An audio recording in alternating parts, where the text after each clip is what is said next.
my personal opinion is cybersecurity is kind of a prestige class, right? It's like a secondary kind of career. You should have some other background before you move into it. I think that makes you more well-rounded.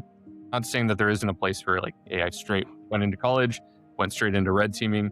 That's great too. But there is something to be said about, especially leaders having more varied backgrounds.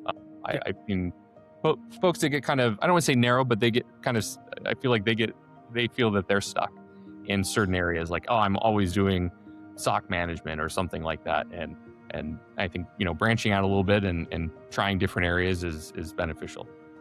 Absolutely. The way I see it is, cybersecurity, the leaders that do the best in cybersecurity are the ones that understand how potentially a hacker or an APT, enemy nation might try to penetrate, because that's what security is all about, right?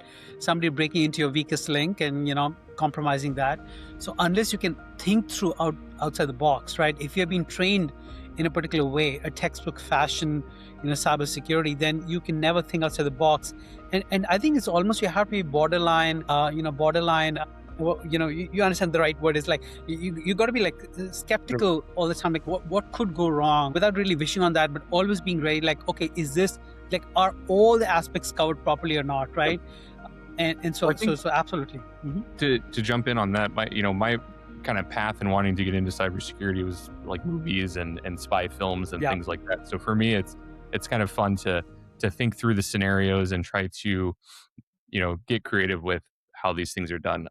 I think that's why it's important to have a varied background too, is you understand Mhm. the different needs in software and how these things interact, right? If all you've ever done is help desk or even just you know basic SIM work in a SOC or endpoint security, you maybe don't have the understanding of like how red team people operate, or tools like SAP Yeah. or any of those like Salesforce, but just the mess that those end up being at Right. companies, because the goal is making money and getting ERP stuff done. They don't care about Yeah.